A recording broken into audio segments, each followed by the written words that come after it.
9 million eggs in her lifetime. What if you get a Whopper at Burger King for There you go, Whopper Jr. Oh. One elephant produces a ton of dung in 1 week. 1 ton of dung in 1 week. Leave that bowl. One human nose Pick up that stuff on can the remember 50,000 smells. Hopefully a good one. That would be great. But what can one person do? More importantly, what can one person do through God? How much change can you do with being one person?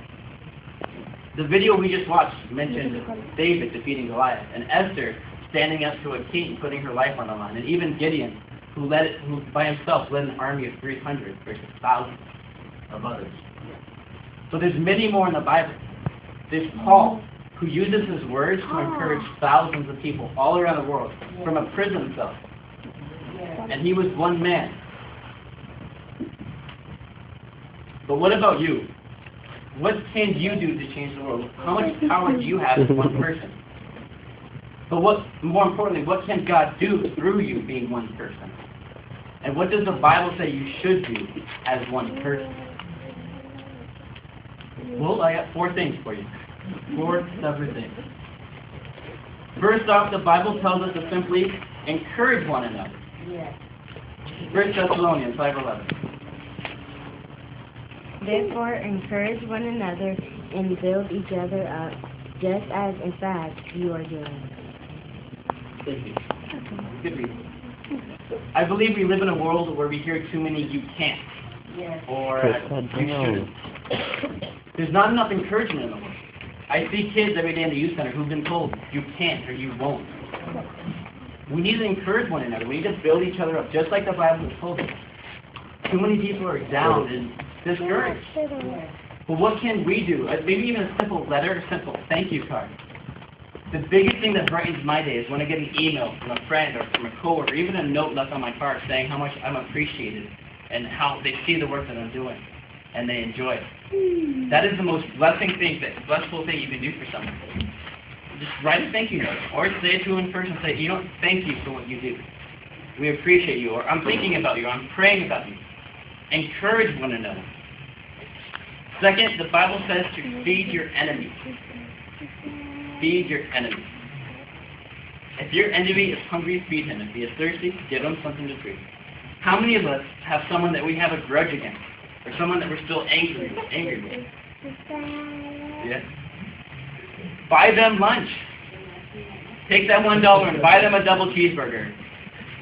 The Bible says feed your enemies. Buy them lunch and take it to work. The only thing I ask you not to do is buy them something they're allergic to. Antonio, I'll buy you a banana. God doesn't want you to kill the person. God does want you to be kind to your enemies.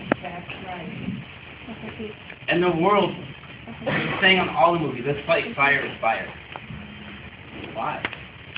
If you're angry to me, why am I going to be angry back to you? That's just going to cause more anger. Be nice to your enemies. Take them out to lunch.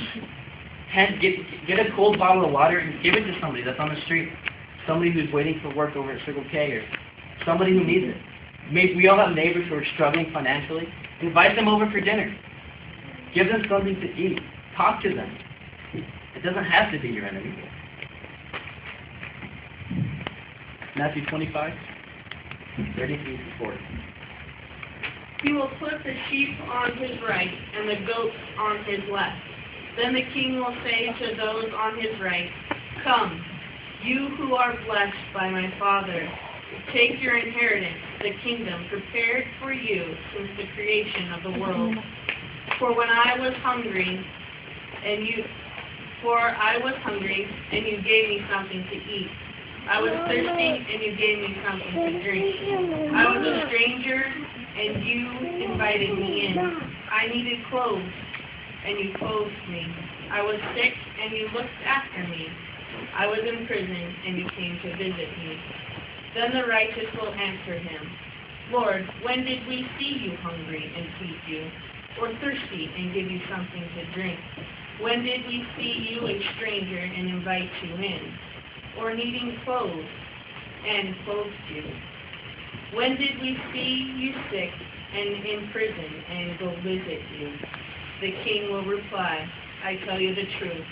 Whatever you did for one of the least of these brothers of mine, you did for me. Amen.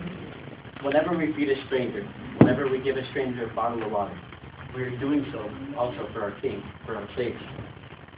How great of a way to change the world and to do what Jesus is telling us to do. Next up, we have...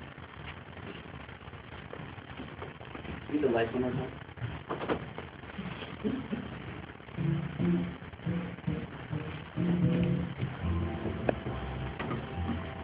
Jesus, sorry I'm late. Work was crazy today. Now don't get up. It's okay. I got a little bit behind. People were really, no problem. I'm glad I made it too. Listen, I'm sitting on the business. I have a lot of work here. A lot of requests. First things first, Pastor and his wife are in a conference. He's been safe on family with assistant pastor. So let's increase the better. What else? Ralph, his wife, is getting a tattoo removed. This is the college party. Way back when, you know how those things go. Taking an airplane. I'm not a fan of football here, but my friend is. If I could have two tickets to take him to show him how cool I am, so give me my friends know, that'd be great. And dog nibbles. Everything's way.